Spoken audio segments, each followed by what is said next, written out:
Welcome to another episode of Pages of Positivity. I'm with the most positive person I actually know in the world, Corey.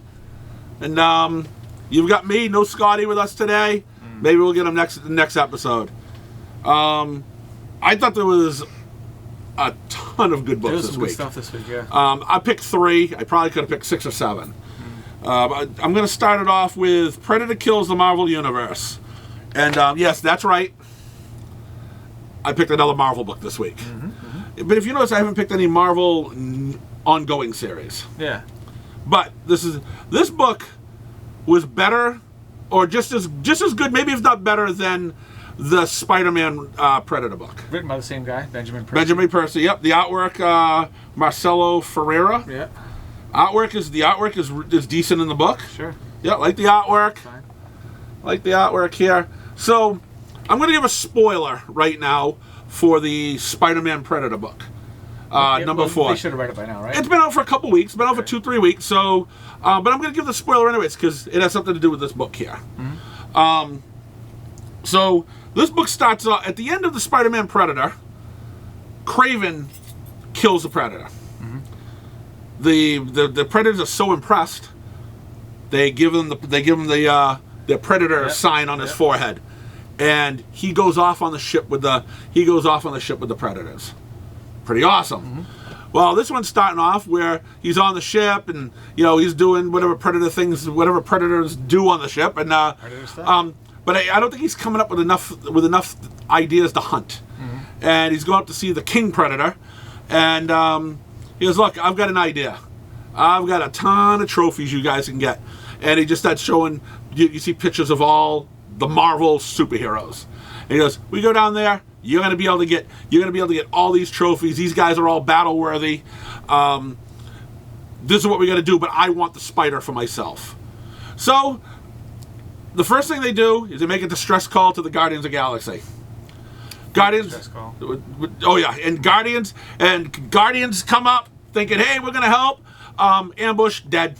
That was it. Wow. And Kraven goes, "This just shows how stupid they are. They just come in to save. Don't even know what they get into. Gone." So then he's telling me, now we got to get the Fantastic Four. We got to go after the Fantastic Four. They're powerful, but they're on the moon right now. So let's get the Fantastic Four. That's inconvenient. So I mean, they know that they're powerful. Sue Storm is badass, and so now they attack the Fantastic Four. The Thing thinks, "Hey, I'm the Thing. Let's go clobbering time." Doesn't happen. Human Torch doesn't happen. They figure out how to destroy Reed Richards. The only one left standing is Sue Storm. We'll see how that will play out. That's how that ends? Yeah. Okay. So like Reed, Reed goes, he got stabbed. Yeah. He goes, they got through my I don't know what they call his plastic clothing or whatever. It's he goes, "It wasn't vibranium, it wasn't this." He goes, "They used some sort of electric thing too or whatever." And he's trying to tell Sue, "Hey, this is what you gotta do, this is what you do." And she's like, "Hey, just be quiet, huh?" They chopped his arm off. It's Not very nice. yeah, well, he's dead. So Sue's the only one left, and most likely maybe the next issue they'll take her out, and they're on the way to Earth. So the first issue was just nonstop action, just people getting murder and mayhem. I'm rooting for the Predators. Of course you are. Yeah, why not? The murder part, yeah. Yeah. And but yeah, this book was awesome. And now the second book. Yeah. This is really This is the weirdest of all your free picks. It is. Yes, it is. Because this guy does not have a good track record. I don't know what's gotten into him, or maybe even me, but The problem might be more you. could be. I've picked Fantastic Four number 2. I really enjoyed number 1 enough. Ryan North. Ryan North, yes. Ryan Yes, North. Ryan North, who's done the last Fantastic Four Which series. was poo. It was poo. But I stopped it so far back. Maybe it got better, and I just stopped reading it. I just stopped. I don't know, but I'm not going back to read it because I don't care. Right. But so I says, okay, let's pick this back up. They're fighting Doom in the first issue. How bad can that be, right? Okay. Well, Doom's now the Sorcerer Supreme. He's kicking their ass, and he shoots them all through all parts of time. they're separated. They can't find their way. They can't find their way back. But Reed has anticipated something like this happening before, so he's got the Forever Stone. Ooh. And the Forever Stone is forever. Oh. So it's in a spot. He's got it. It's in a spot. They know they have to find it wherever they are. If you find the Forever Stone, they'll find each other. Mm-hmm. So Sue was put. They're probably about 5 days from the world just imploding, and because the ball of fire in the sky called the sun I hate that thing. has cooked everything on Earth. And like, there's only one little puddle of water left on sounds like Earth. the summer. Yeah, right. Yeah, but it's awful.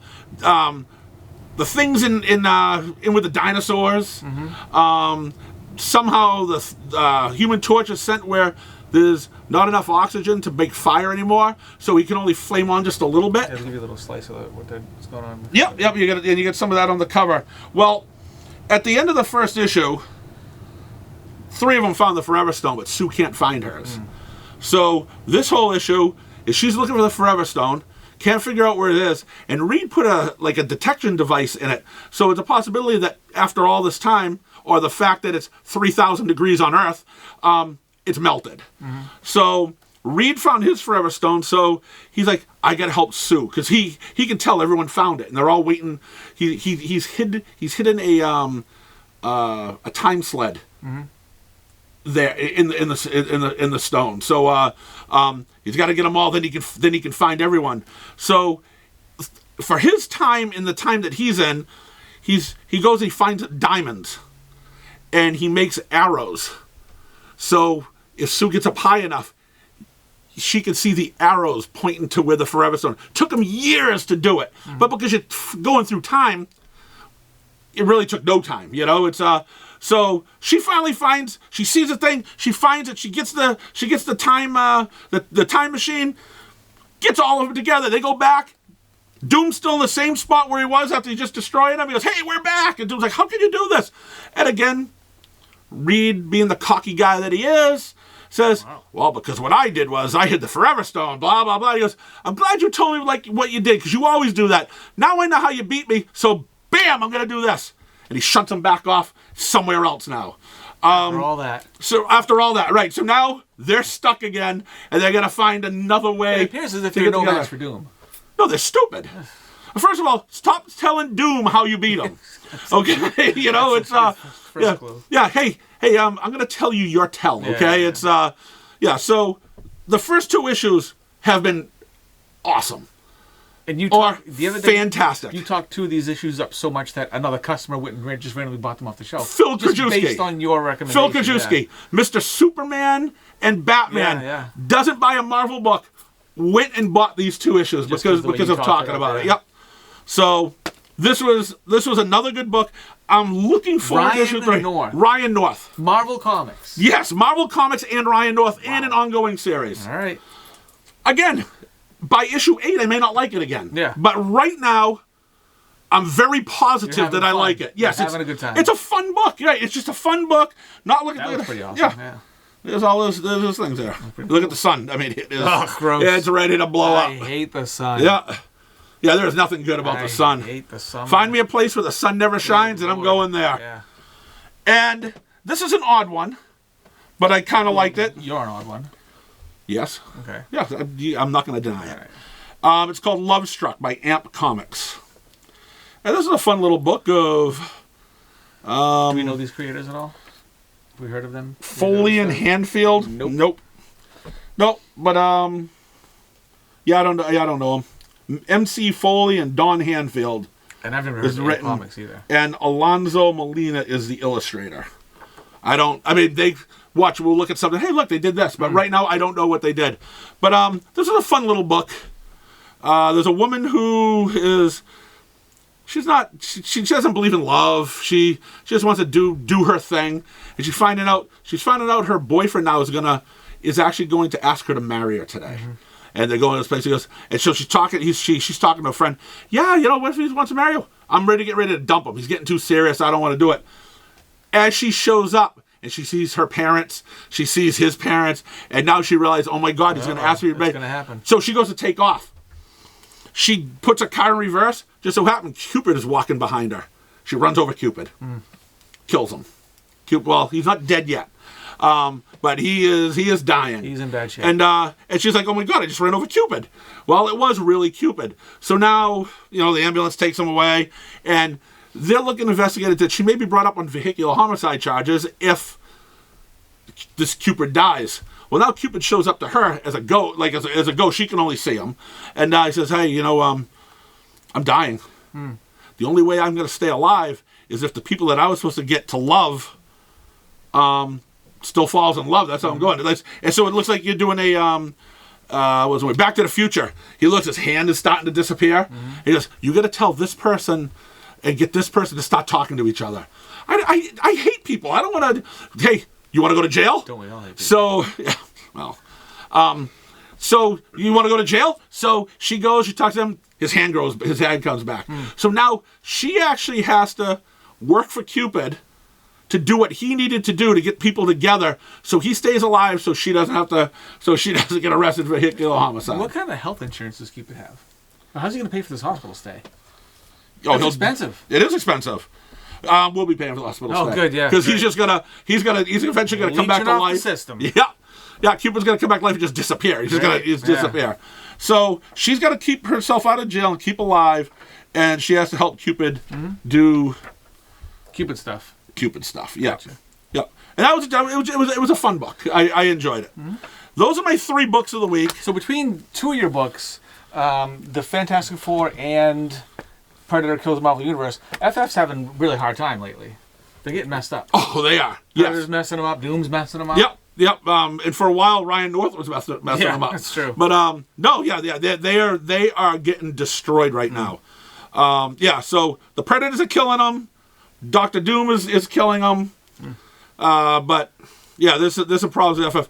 But I haven't been excited about an FF book in a long time. Can you even remember what story you read? No, I can't. I can't. Yeah. Maybe when the thing says I fought the Green Hulk. Yeah. It's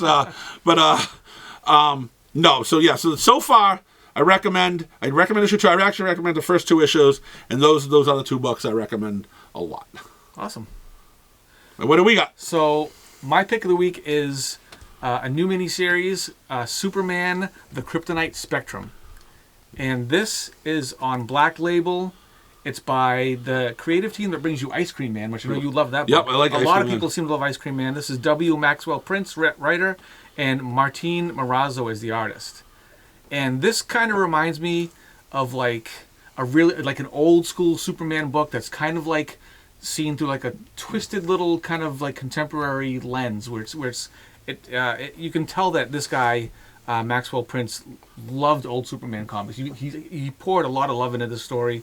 There's, as you can tell, what you and I both love about comics, there's a ton of word bubbles and text boxes. It's like he's really writing an in-depth story. He's putting a lot of details in it. So basically, Superman discovers 4 new types of kryptonite, 4 different colors, and he wants to know how these can be used against him. If someone gets a hold of these shards of kryptonite, what can they do to him? So he ends up calling... Licks them? He does not lick them. Okay, all right. This is only the first issue. He could end up licking them later on. All right, yeah. But he calls the smartest, most trustworthy person he knows. He gets a hold of Batman, and I think the relationship between... The friendship between Bruce Wayne and Clark Kent, you can tell, really comes through in this comic. This guy understands Superman. He's read a lot of old comics in his years. Isn't it great to see a new writer come in and actually understand the character?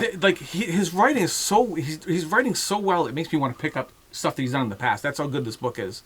So Batman's helping him test these different shards of kryptonite, and the first one they test out is purple, and the purple one, it messes with his mind where he experiences things out of order in time. So they're in a fight. Lex Luthor, who is portrayed excellent in this book, gets it spot on. Somehow has Solomon Grundy working for him. Fantastic villain. We love Solomon Grundy. I love Solomon Grundy. Yep. And if you love Solomon Grundy, I'd like you to just read this out loud for me. This little Solomon Grundy word bubble. Grundy want to kill children and bite their tiny hands off. Grundy spit the finger bones. I love the idea that of is Solomon awesome. Grundy killing children and biting their tiny Yeah, hands yeah, off. yeah, I love that- that. yeah, I me love too. that excites him. And Yeah. that's really cool. I wasn't going to read this book, and I should. you have to should. read it. Well, I'm reading it now. Everyone has to check this book out yeah, if you haven't read it I'm yet. reading it now. First of all, because of who it is. Yeah. And you got Grundy wanting to bite children's They're hands off. delivering Yeah. such a cool story, and it definitely has like an old school vibey type of feel to it, and so he's experiencing things out of order, and at one point he has to focus. I think it's just a cool artwork how, and then he plays everything back in real time. Here it's all disjointed through these few pages. He's kind of bouncing around in time, and then he gets his perspective back together, and it replays what actually happened in this story. So. Don't want to give it the whole thing away, but he's got. So they figured out that's how purple kryptonite affects him.